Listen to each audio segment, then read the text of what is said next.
What's up, everybody? This is Trey Biddy with HawgSports.com, HawgSports.com. Transfer portal window has closed. The NFL draft is over. From here on out, Arkansas just looking to add to the roster. We're going to talk about that with football, basketball. Danny West is going to join us to help break it all down, answer your questions and more. Answer your questions as well. All that and more on Hog Sports Live.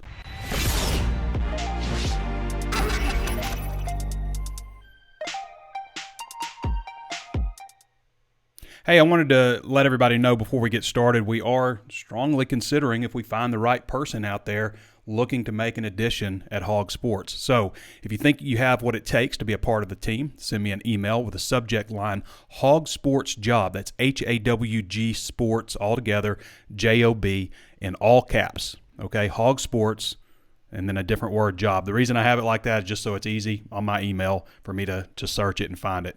So Hog Sports, and then the next word, J-O-B, job, in all caps. Send it to Trey at HawgSports.com. That's Trey at HAWGsports.com. Include a cover letter, a resume, along with any writing samples or videos you have of your work. Okay? If you're interested in working at Hog Sports, again, we're seriously considering making hires. Most media companies out there aren't making hires, but we're looking to. Okay, now that we got that out of the way, where do we want to start today? What's a good starting place? The SEC and the Big Ten highlight conferences with the most 2023 NFL draft picks. Just to run down the list, Conference USA had 3. Mountain West had 5. Mid-American had 7. Sun Belt had 9. The American had 10. Pac-12 had 27, big jump once you get to the Power 5. Big 12 had 30. ACC had 32. Big 10 had 55, a big jump there. And the SEC, once again, year after year, leads the way with 62 total draft picks. Arkansas didn't really contribute a lot to that. I mean, you look at the SEC, there were 13 teams that had a player drafted. Vanderbilt didn't, I guess. Arkansas is tied for 11th with 2, tied with Mississippi State, 2. So that means they contributed 3.2% of those 62 players that were drafted. It's not good enough. It's not good enough. And you had some guys, some disappointments. Obviously, Drew Sanders went 3rd round to Denver. He was projected to go more like 2nd round, so he slipped a little bit. Not dramatically, but slipped a little bit. On the other hand, Ricky Stromberg was projected more 4th, 5th round, and he went in the 3rd round to Washington. So those are the only 2. Matt Landers, people were talking about him as a 5th-round guy, didn't get drafted. Jaden Hazelwood talked about as 6th, 7th, didn't get drafted. Dalton Wagner, 7th. A lot of people are not expecting him to get drafted, and if he did, it was 7th round, but went undrafted also. So you only had 2 guys get drafted from Arkansas. Which again is just, I'm not expecting Arkansas to be like Alabama and Georgia. Georgia's defending national champions. Alabama's a perennial national championship contender. Both those teams had 10 players drafted, but there's like 5, 6 teams in the SEC that had at least 5 players drafted. And Arkansas should be in that range. Just to update where things stand. So we mentioned Drew Sanders going to Denver, Ricky Stromberg going to Washington, and then the rest of it's free agent deals. Jake Bates, kicker, kickoff man, signed an undrafted free agent deal with Tampa Bay. Matt Landers, and this is thanks to Andrew Ellis for compiling all this. Matt Landers signed an undrafted free agent deal with Seattle. Dalton Wagner, undrafted free agent deal with Las Vegas Raiders. Bumper Poole, who's, Bumper might have gotten drafted had he not had so many injuries, but signed an undrafted free agent deal with Carolina Panthers. Jaden Hazelwood, undrafted free agent deal with Philadelphia. Latavius Brini has not signed anywhere. Dorian Gerald has not signed anywhere. Terry Hampton has not signed anywhere. And that's pretty much it. That's where things stand right now.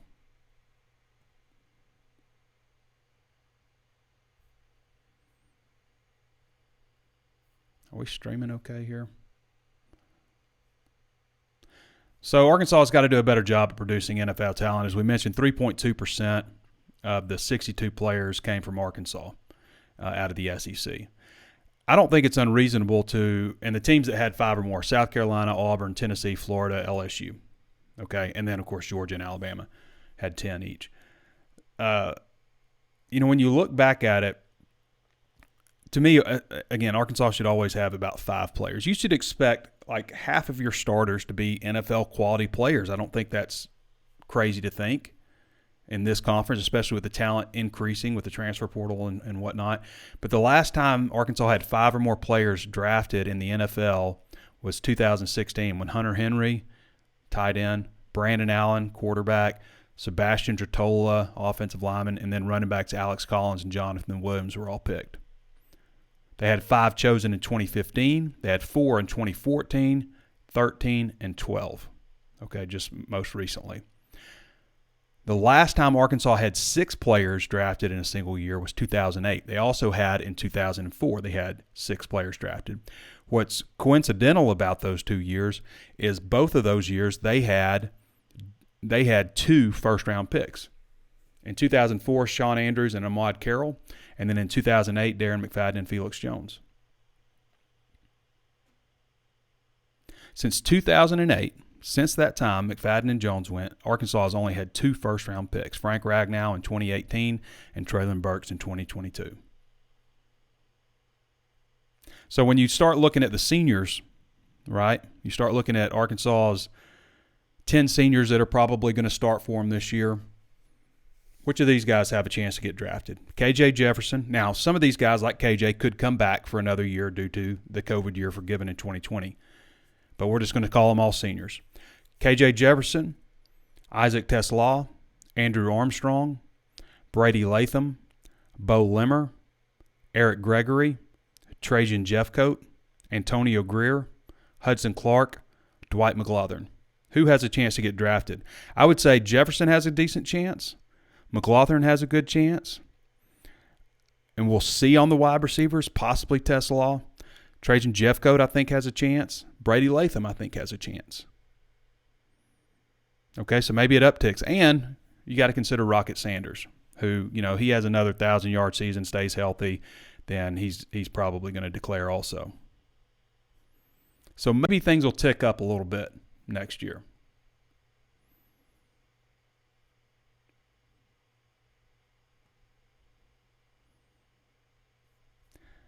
Specifically with KJ Jefferson and his future, again, he could come back if he wants to, but projections for him, everybody's coming out with their way too early lists and stuff. Projections for him are all over the place. 6'3", 246 was his latest measurement. Yardbarker has him number 6 overall pick to Washington. Number 6 overall, first round. The Draft Network has him as the 9th best available quarterback. Pro Football Network doesn't have him listed among the top 10 quarterbacks.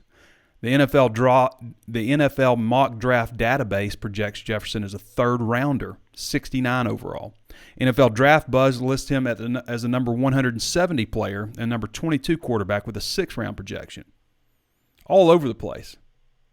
Now, a lot of what's going to determine how good KJ Jefferson is next year is, how well he works with Dan Enos and his new offense, his new wide receivers, which is going to be basically entirely new, which is going to be the case. His leading receivers, top 2 guys, are going to be different for all 3 years as his, as a starter. It was Traylon Burks, Tyson Morris, year 1 for him. Year 2, Jaden Hazelwood, Matt Landers.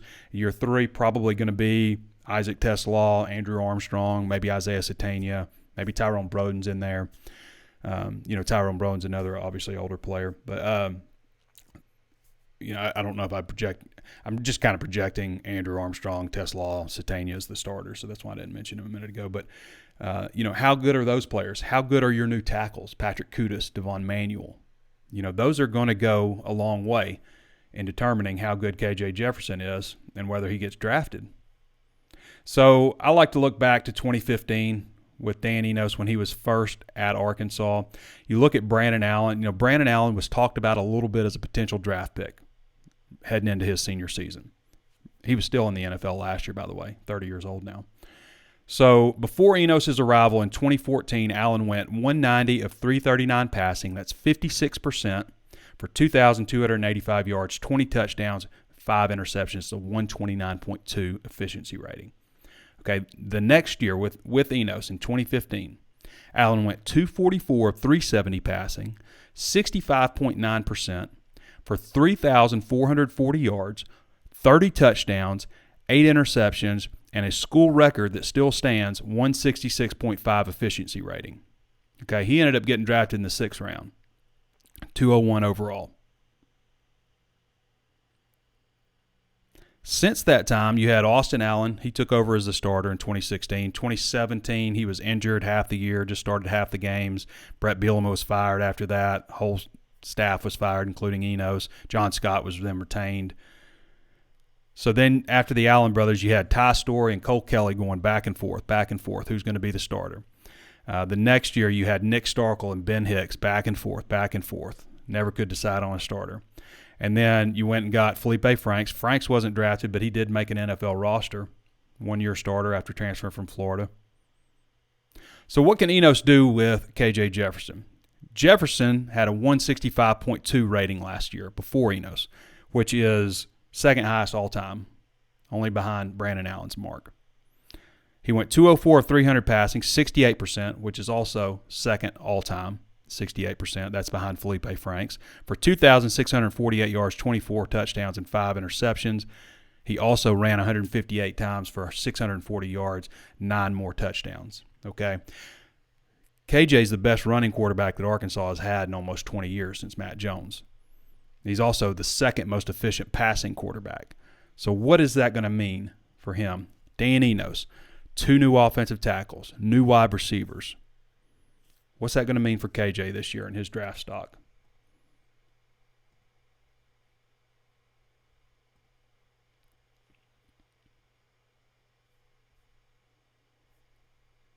Flipping ahead real quick to basketball. Talk amongst yourselves on football. We're going to be joined with Danny here in a minute. But with basketball, obviously the NBA draft is coming up. But just looking at Arkansas's roster, right now, if Jordan Walsh and Devo Davis come back, then they'd have 13, which is the maximum they can have on scholarship. Darian Ford just announced that he has entered the transfer portal. He was the most recent, I guess. The second guy after announcing that he's going to return to enter the portal. I know a lot of people are upset about Darian Ford, and I am too. I want an Arkansas guy that was highly regarded to have success at Arkansas. But I also understand that Darian Ford was not going to play above the guys that they're bringing in. Okay? On paper, you look at the guys that are coming in, and you look at Darian Ford. Darian Ford was like the number 78th ranked player in the country coming out of high school. But all these guys that are coming in now were ranked behind him, not as highly ranked, but they're all better than Darian. I thought somebody made a good point. I think it was GB Baber, I'm not sure how to say it, and just read it all the time. He's on our message board. But he had a good point. Like, does it make more sense, unless you're like a top 40 player, does it make more sense for you to go to a mid-major and then, like, dominate and then make the move to a major college program with their NIL, with how you're viewed? Maybe that's the path now versus going to, a program like Arkansas, scoring 15 points on the entire year and then having to transfer down, which makes more sense now. It's not a bad point by him. So you got L. Ellis coming in, Jeremiah Davenport, Caleb Battle, Tremont Mark, Kenyon Minifield. I mean, all these players are listed as guards. I don't think that Ford was going to play above these guys. I don't know that it made a whole lot of sense. Now, yes, ideally he's in the program, he develops year after year, and by his junior year or something, he's contributing like on a level these guys are. But next year he wasn't going to play above these guys. I don't love the way that's structured and that works out, but I do think that everybody's going to forget about that when Arkansas wins like almost 30 games or maybe somewhere around 30 games. You're probably going to forgive and forget that and remember how much you like winning, right? Also got Layden Blocker coming in, a 5-star point guard. And then Bay Falls, the big man, coming in, 2 5-stars.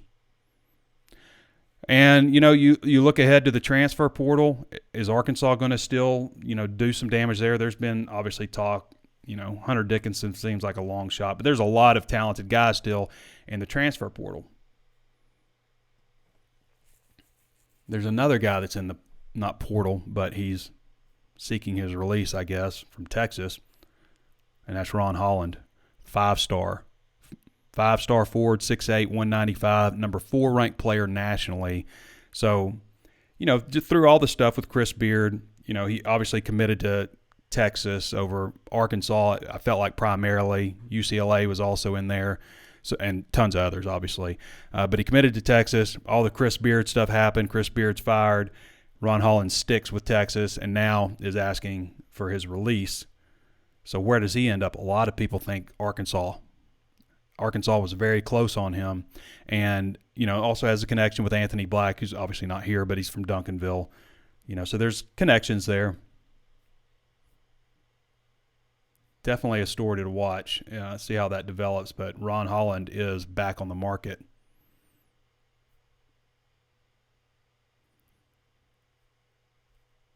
How nice would that be? All right, baseball. So Arkansas, after a bit of a struggle, Arkansas had lost 4 straight, 3 in a row at Georgia, and then lost to Missouri State at Missouri State, and then has swept Texas A&M. So they won 7-5, 10-4, 8-7 over the weekend, Thursday through Saturday. The last 2 weekend series have been Thursday through Saturday. They'll play Lipscomb on Tuesday at 6 o'clock, and then this weekend series is in Starkville Friday, Saturday, Sunday, May 5th, 6th, and 7th in Starkville. Arkansas is currently a game and a half behind LSU in the SEC West. Mississippi State is 6-15 in conference, 24-20 overall. Arkansas is 14-7 in conference, 33-11 overall. Mississippi State's 2 years removed from winning the College World Series. Ole Miss is 1 year removed. Ole Miss is 5-16, 23-21. So the last 2 College World Series winners, both from Mississippi, are 24-20 and 23-21 this year. This is the thing with Dave Van Horn. Arkansas has always been good. They haven't won it all yet. Obviously, you'd love to win a national championship. I still think he will before his time is done here. But I can think of 1 year where they weren't really good. That's been a while now. Arkansas scholarship distribution, they have 7 spots available. That's what I've got them at. I've got them at 78 total players. And we're going to talk with Danny now and get his insight on where Arkansas stands in terms of filling the roster. It's a lot of spots available. Well, we had some breaking news just happen. Hold on. I got my HawgSports text alert. If you haven't signed up for text alerts at HawgSports, then you should. They got the linebacker. All right. So, hoping Danny's sending out our newsletter also right now. So, Arkansas has picked up a linebacker, 6'4", 245, Cincinnati, Jaheim Thomas. Had visited Fayetteville shortly after entering the portal and had also made an official visit with the Auburn Tigers, 14th scholarship transfer edition ahead of the 2023 season. So he's a native of Cincinnati.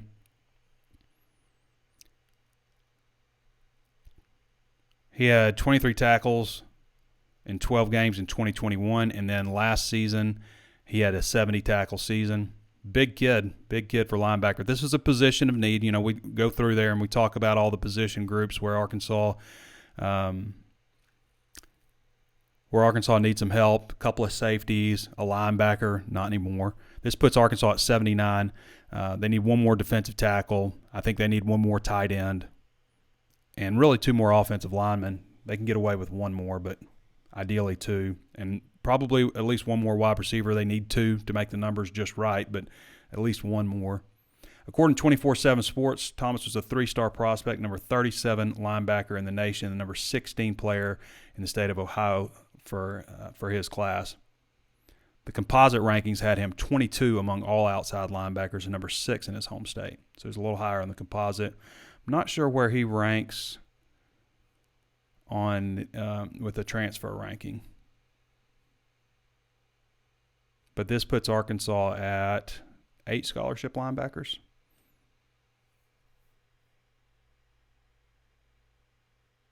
Let's see. Just kind of, all right, Danny has sent the newsletter out. So he's on top of it. I'm kind of stalling a little bit to get to Danny's to make sure he gets all those things blasted out for everybody to see. I'm going to quickly throw a retweet out there. If you'll bear with me.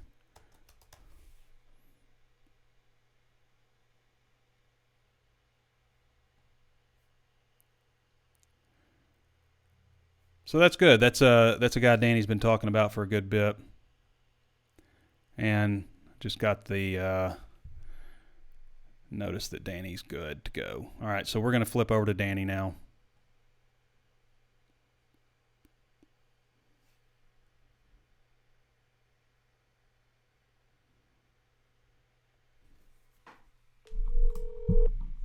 What's up, man? I was just stalling a little bit, trying to read over everything. I heard you. To make sure you got everything blasted out for everybody. Hey, There's no I point. think you got it covered, man. Yeah, no point in writing a story without blasting it for everybody to see, right? That's right. That's right. Good pickup there, Trey. I think I told y'all 2 weeks ago when I saw him go into the portal. I hit the group thread there, our HawgSports group, and I said, man, if they could get this one, I'd really like it. I don't know if you remember that, but I liked him from the jump, man. I think, he really took off last year.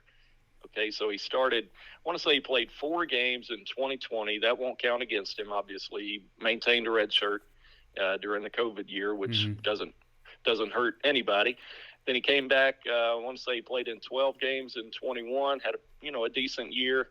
20-something tackles, and then, of course, he really took off last year, had a much bigger role for the Bearcat defense, which, Trey, you and I and the boys sat there in the press box. I was pretty impressed by Cincinnati last year. They came into Fayetteville for that season opener and gave the Hogs a dogfight. So I think he ended up with 70 tackles last year. It's another experienced, big body linebacker to go with Antonio Greer and Pooh Paul and of course, Jordan Crook coming on strong. I thought he had a really good bowl game against Kansas, and Manny Powell, when he's healthy, I think he's flashed a few times. So, man, I feel better about that depth now, don't you? Yeah, definitely better. I mean, they needed to add 2 total linebackers, and they got 2 guys that have experience and guys that are going to push to start. And the thing of it is, Danny, I mean, like if you want to talk about the guys up at the top, I think they've got a good bit of talent up there. They're just kind of young. But what I worry about is injuries. And, you can look at it and say, okay, that's a good 2 deep, but you don't need a good 2 deep. You need a good 3 deep. You need like 5 guys that are really ready to go that you feel good about, because somebody at every level is going to get banged up and you're going to miss a guy for some time. And you don't need to get back to a situation where, it's 2015 and Brooks Ellis is so exhausted that he can't even catch his breath and he's trying to chase down Derrick Henry. Yeah. Or Bumper out there without any hips, really. Yeah, exactly. And Arkansas, I mean, has gotten, kind of lucky at linebacker. Obviously not last year with Bumper, but the year before they had 3 linebackers that they felt good about, and they rotated those guys almost exclusively. And, they got banged up, but luckily they stayed fairly healthy. And that's kind of the same thing the year before that. So, I mean, you got to have bodies, and the same thing with like defensive line and stuff. You want to make sure you're healthy and not healthy, but well rested when you get to the fourth quarter. And you kind of just need a 3 deep. And in this day and age, it's much easier to do that with the transfer portal. I've said before, this is where Arkansas can close the gap on some people in the transfer portal. Yep. So totally agree with you on that. And you beat Auburn for this guy. I think that can't be overlooked. I thought it was interesting about Jaheim Thomas. Of course, he played it really, really close to the vest. A lot of these transfers are, and it's kind of a trend. After they spend 2, 3, 4 years sometimes in the limelight in high school. Being recruited, red carpet treatment everywhere, and I think for a lot of them, after 2 or 3 years in college, they're kind of over it. They don't want to talk to people like me, give me every update on what they're doing. They're grown men, and I totally understand that, and he certainly seemed to fall into that category. So it was tough to get updates, but I think Butler Benton, he actually got out of here. He's taking a new position at Notre Dame, but I think he had a little bit of something to do with this, and it wouldn't shock me if he had more than a little to do with it. I think he was already trying to get that ball rolling. So credit to Butler on his way out, trying to help the Hogs out there, and it seemed to work out. But yeah, I like this one, Trey, but I'm still looking at that safety spot and kind of curious what they're going to do there. It's just not a ton of names, and I think that's the risk you take by getting through the 45-day window without a ton of movement at safety. Of course, you picked up Walcott. He's going to play nickel, I guess, but really need a couple more back there. And it's not just so much a judgment of who's on campus right now.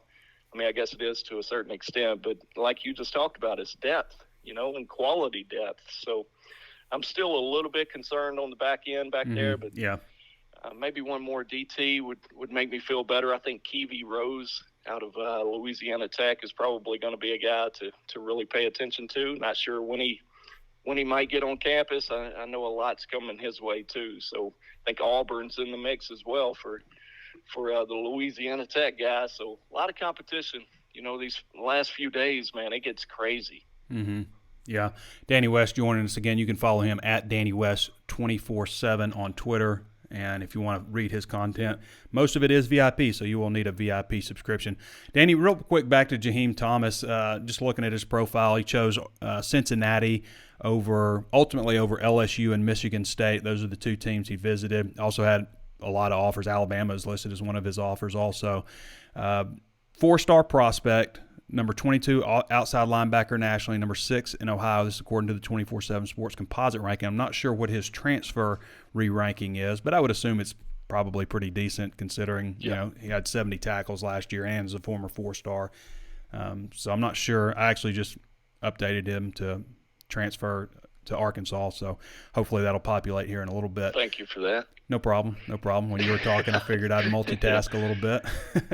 Yeah, so, it was popping there pretty good for a minute. So we know they need a couple of safeties, and they don't need just like some bodies. They need somebody to come in there and compete for a starting job.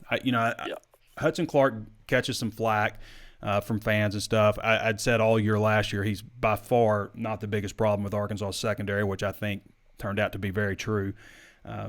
And I'm okay with him starting back there. I think he's a good enough quality SEC starter, but I feel like they've got to have another guy that can start alongside him. And whether that means moving a cornerback over to safety or what, but if you do that, then you need to bring in a cornerback also. There's no reason you can't get the numbers where they need to be this year with the transfer portal. And what are we at now? That puts them at 78 now or 79? 79 by my count. I think, going into the day, I thought the number was 7, but hey, I may be the wrong person. No, I think you're right. I think you're right. Here. I'm the person that updates that. I should know that off the top of my head, but I think I broke the big red board earlier, Trey. I apologize for everybody trying to look at that. I'll clean it up eventually, but man, I think I added 8, 9 guys this morning, and I think the thing just got too long, too many codes. So we'll clean that up, but. A lot to keep up with. Going back to the safeties, I'm just not seeing a ton, that I thought I would in the spring. Of course, 15-day period compared to 45. Obviously, you're not going to see as many, and probably not as many marquee type names, but some really good players out there. We mentioned R.J. Moten, transfer out of Michigan, safety that I really, really thought might make a lot of sense for Arkansas, and looks like he's taking a trip to Florida. So. I don't know if how much movement Arkansas might have there, but man, he'd be a guy that if you could get him, I think could really help you out. But I guess we'll have to wait and see. if he gets through Gainesville uncommitted, maybe you'll still have a shot at him. Yeah. What about the kid from Florida State? We talked about it a little bit earlier this morning. I believe is his name. Yeah, Is there any? Jay Travis. Yeah. Is there any possibility there? He's entered pretty late, I think, in the portal. Travis J. I Travis apologize. J. Yeah. Yeah, two first names there, but yeah, I could totally see that. Obviously, with the connections of Marcus Woodson being at Florida State, definitely I could see that making a lot of sense. 6'2", 200, originally from Greenville, Florida, a redshirt sophomore this currently. So, he was on the scout team last year, so I'm not sure how many. FSU is a little bit different deal. You look at that sometimes and say scout team. Well, sometimes those Florida schools and Bama and Clemson, they've got some pretty good players on that side too. So you can't always, label a guy like that. But he did play in 10 games, had a start in 2021, 17 tackles, a couple of picks, 4 PBUs, pass breakups, and he had kickoff return yards too. So maybe a guy who could help you there. But yeah, I think when you start drawing the connection with Coach Woodson, probably a guy to at least keep an eye on. But he's brand new to me, buddy. I'm just now getting into him today. So they added Jaheim Singletary. They added Jaheim Thomas, Tank Booker, Varkey's Gums. These are the additions since, I guess the new year. I mean, whenever the last transfer portal window closed, these are the additions that they've gotten since. Singletary is a 4-star, former 5-star high school recruit, 4-star re-ranked transfer. Tank Booker's a 4-star. Varkey's Gums is a 4-star. And we're not sure on Jaheim Thomas, but he was a 24/7 Sports Composite 4-star coming out of high school. So to me, you still need a couple of safeties or defensive backs, and you can move things around. They need one more defensive lineman. You mentioned Kevy Rose out of Louisiana Tech as a possibility, 6'3", 303 pounds. They got Varkey's Gum. Still think they could use another tight end in the mold of a 6'4", 255 stout blocker, older guy, that you can use in certain situations. And just go get Brock Bowers, man. Just go get him. Yeah, exactly. I don't know what they're doing. Yeah, and I think they're good to go at linebacker now. I think they've got plenty of numbers. They needed a couple of guys. They addressed that. So really it's just 2 more defensive backs, 2 more defensive tackle, 1 more defensive tackle, 2 more defensive backs, 1 more defensive tackle. Jaden Muskrat, possibility out of Tulsa, 6'3", 307 offensive lineman. I think they need 2 offensive linemen, but really you want to make sure you just get quality. They're not like they've got enough guys that are competing at the top. I don't think they need to go out and find a starter necessarily. It'd be great if there's a guy out there like that, but they need to find guys because Arkansas needs to get through practices. They need to be able to roll 3 deep out there, and right now they have 14 scholarship offensive linemen. I think they've got some good backups like Josh Street, Brooks Edmondson and stuff, not backups, but walk-ons. I think they got some quality walk-ons there. Wide receiver too, wide receiver, you'd like to see them add 1 more, and they've certainly put out a good number of offers for guys that are wide receivers, but I've got them at 8 scholarship wide receivers, I think. Or is it 8? Yeah. Yeah, I think it's 8. You really need to be at 10, ideally, 10 scholarship wide receivers. But they've also got Cameron Bibby, Khalil Geralt, Chris Baker, not Chris Baker.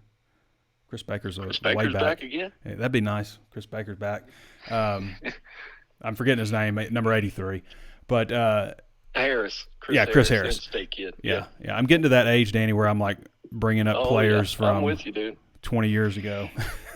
Yep, happens all the time. Yeah, but I'm with you on all of that. I will say Jaden Muskrat, for people who don't follow every step of it, he was supposed to have been in last weekend for an official visit, Saturday, Sunday. Couldn't make the trip. He and his mother got sick, so still expect him. Not sure exactly when that's going to happen, but I would expect it to be this week at some point.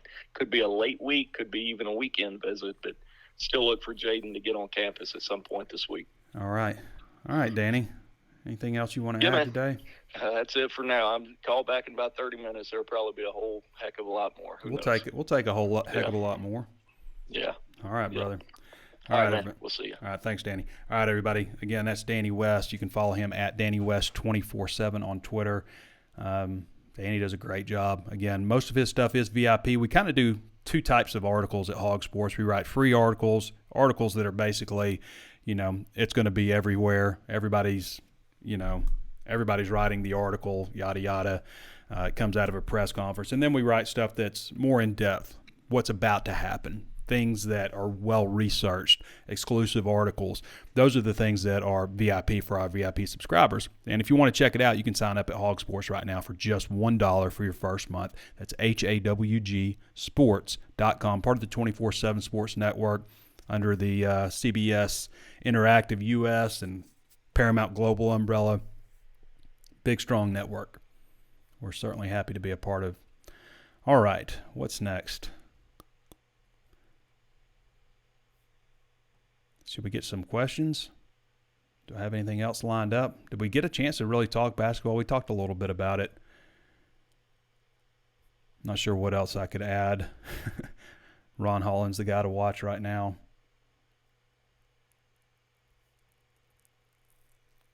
All right. Let's get to some questions.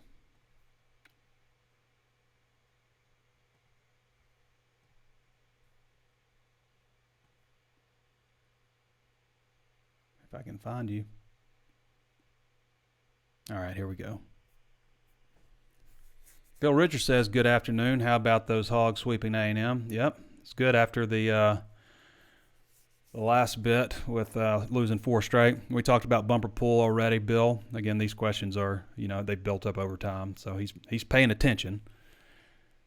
Michael Johnson says 2 drafted. I think that sums up the program under the past 2 coaches. We should see that number begin to move up as our program becomes relevant again. I think you're right. Just going over some of the names that I talked about, you would expect. I think KJ Jefferson's got a really good shot as long as everything falls into place with some of the additions. I think,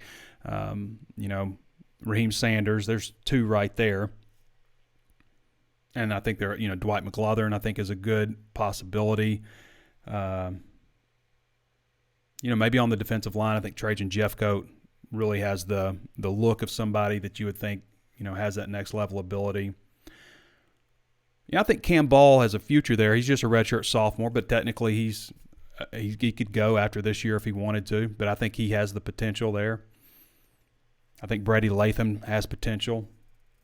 I still kind of want Brady Latham to come back and be the first 5-year starter ever at Arkansas. Yeah. Maybe one of those wide receivers, Isaac TeSlaa, maybe. Bill Richards says, hopefully Bumper Pool will sign. If not by the Panthers, some team will. Yeah, he's signed. Landon Montgomery says, this football team hasn't gotten the hype as last year's team, but I think we feel better about this team. Why do you think that is? Well, I've gone through and looked at the whole roster compared to last year. Now, we had the benefit last year of knowing how things turned out, obviously. And this is all more projection. So when I look at quarterback, should KJ Jefferson be better? Individually, yes, he should be better. I think Dan Enos will bring a lot to the table in terms of, his knowledge as a technician about how to play quarterback. He certainly coached a lot of guys that have made it to the next level. So KJ individually, yes, he should be better. Offensive line, will it be better? That's a question because that's going to impact whether KJ Jefferson's better. You've got 2 new tackles. You've got a new right guard. Just on the outset, there's a couple of ways to look at this. Experience-wise, you say, no, they're not going to be better. Okay? And then you look at the strength staff because there absolutely had to be a change. You saw how many times in short yardage Arkansas's offensive line struggled to get a push, especially at the goal line. So they fired strength staff and they brought in Ben Souders. Now, I would also just be assuming to say Ben Souders is the answer, that he's going to get it all changed around. He might not. He might not be the answer. I think he will be, but he might not be. So if he is the answer, then yes, the offensive line should probably be better. If he's not, probably not. And you also lose a lot of experience. So right now I'm going to say they're not going to be better than they were last year on the offensive line. Wide receiver. You didn't have anybody draft. Like we can talk about Matt Landers and Jaden Hazelwood. They were very good for Arkansas last year. Were they exceptional? I don't know. I tend to think Matt Landers, I think he had the better season last year overall, especially as, things progressed.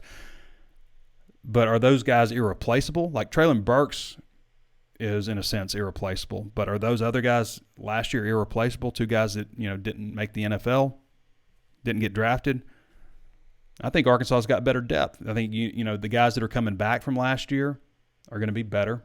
Isaiah Satania, Samuel Bakke, Jaden Wilson, Bryce Stevens, and then the guys that you're bringing in, Isaac Teslaw. And, the way they used Hazelwood a lot last year, like they used him in the slot, throwing screen passes, he wasn't very good at that, I didn't think. I think Isaiah Satania will be a step up. Can they find a deep threat to match Matt Landers last year? Is it Andrew Armstrong or Tyrone Broden?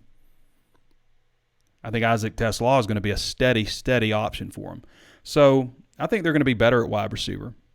I think they have a chance to be better at tight end than they were last year with the freshman coming in and Varquise Gums. It's a really nice addition. Running back, they have everybody coming back from last year, and they add a 4-star running back. And Dominic Johnson, since he was hurt earlier this time around, he should be back earlier. So they should be better at running back. I had to kiss the mic. Should be better at running back. So far, really, offensive line is, the area where you say, I don't know if they're going to be better there, in my opinion. Now, looking at defense, I say cornerback. Yeah, they should be better. They got their 2 guys who started the end of last year back, and they brought in a lot of guys. Safety. God, I hope so.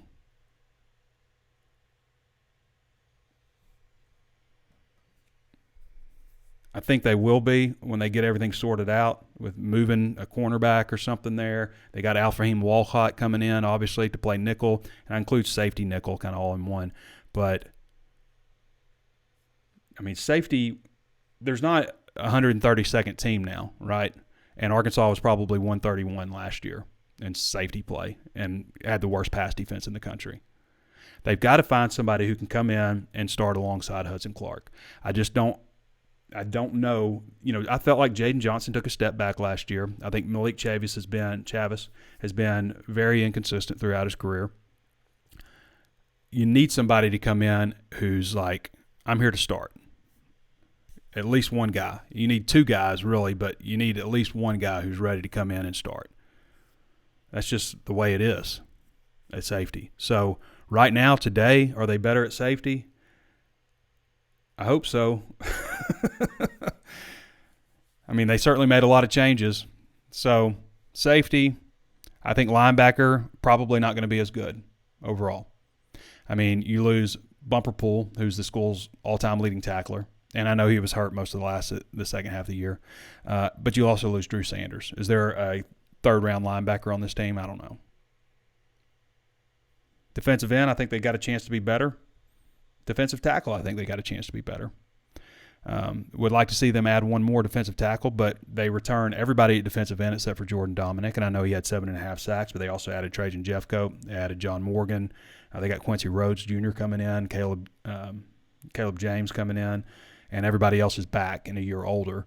Defensive interior, if you consider it like this, first of all, they only played generally one defensive tackle last year, a nose, because they had an odd front, but, they're going to play 2. But if you consider this, Eric Gregory, technically at end they lost Eric Gregory because Eric Gregory moved inside. So they add Eric Gregory on the interior.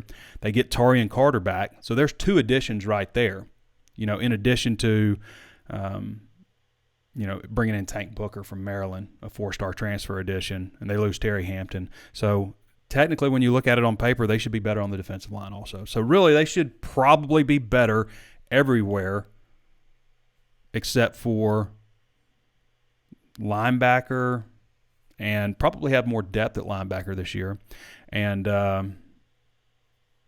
linebacker and offensive line. Those are the 2 question mark areas. Long answer. Landon Montgomery. Will Bonham says, hey, Trey, what's your favorite Matt Jones story? Also, what was his work ethic like in practice? So I remember back when they used to run gassers. So gasser is down and back, right? Across the field, long ways, or to the 50, either way you want to do it. but they would do it long ways, or not long ways, but short ways, sideline to sideline. And I just remember Matt very typically being the last guy to finish gassers among the backs. They do the backs, they do the linemen. And Matt was, maybe he was saving himself, I don't know. But maybe the coaches told him to take it easy, I don't know. But I just do remember that. And, there were always kind of stories. Matt just had he was just a gamer when the lights came on, My favorite Matt Jones story, I don't know if I have a favorite story. I mean, there's too many to remember. I mean, I felt like with Matt Jones, his junior year and sophomore year, but I think especially maybe his junior year, didn't have as much of a supporting cast as senior year. But I felt like every game was decided by Matt Jones. Either he did something that caused him to lose the game at the end, or he did something that caused him to win the game. But he put them in every single game. He was the reason that they were in every single game. That's what I remember most about Matt Jones. I don't know if I have one story about him. I know I'll say this. Here's a good story. On the Jaguars message board after he got drafted, they were so fed up with Arkansas fans, infiltrating their team message boards because everybody was so excited about him going to the NFL. Larry Ford says, any word on the basketball portal updates? We pretty much covered what we know of right now. I mean, could they add a big man? Yeah. Do they absolutely need to? I mean, they got Trevon Brazile coming back. They got Mekhi Mitchell coming back. Jalen Graham's coming back. And Bay Falls being added to the mix. Landon says, how do you feel about Rocket running behind the O-line compared to last year? Going to be tough to match his performance from last year. It will be. I mean, you don't see a lot of guys go back-to-back 1,000-yard seasons at Arkansas. I mean, who's the last guy to do that? Collins. Collins did it all 3 years. Before that, it would have been McFadden and Felix. Yeah. So, but, Rocket's a pretty durable guy. He got banged up a little bit towards the end of last year. But obviously, I mean, you got some restructuring on the offensive line. Now, Joshua Braun, I think the interior has a chance to be pretty good. You lose Ricky Stromberg, but, I mean, you should be stronger.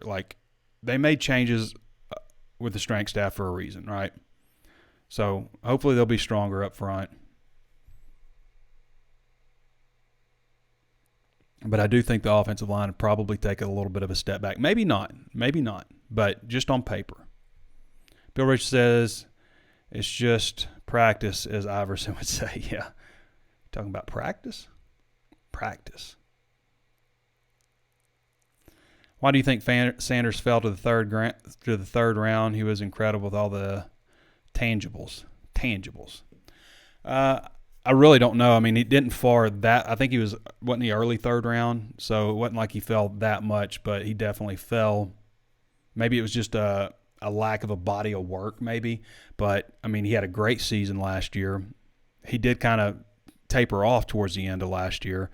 After a really great start, but, he had some injuries and stuff. But maybe that was it, just not a big body of work. He tested off the charts too, so.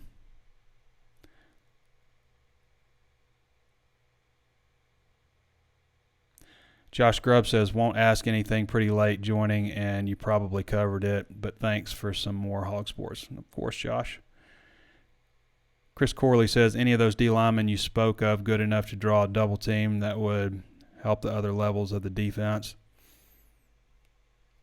Ball, maybe. Ball might have a chance to do that. Ball's pretty good player with a lot of upside. All right, everybody. Hey, one more time, if you're interested in working at HawgSports, then send me some information. Put HawgSports job, HAWG sports all together, and then job, J-O-B, and send me a cover letter, send me a resume, send me some writing samples, video samples, whatever you got, why you think you might be perfect fit for us, and I'll take a look at it. I'm going to look over all these. We've gotten a lot of people send stuff in. But, yeah, we're looking. So if you think you're the guy or the gal either way, then send us some information and we'll take a long look at it. If you haven't signed up at HawgSports.com, do so at HawgSports.com, part of the 24/7 Sports Network. It's $1 right now, $1 for your first month if you sign up today at HawgSports.com. Or you could sign up for a year and take 30% off your first year. All right, everybody. Thanks to Danny West for joining us. Appreciate all of you hopping on as well. And we'll be back with you guys next week. All right, everybody. This has been Trey Biddy with HawgSports.com, and we'll catch you next time.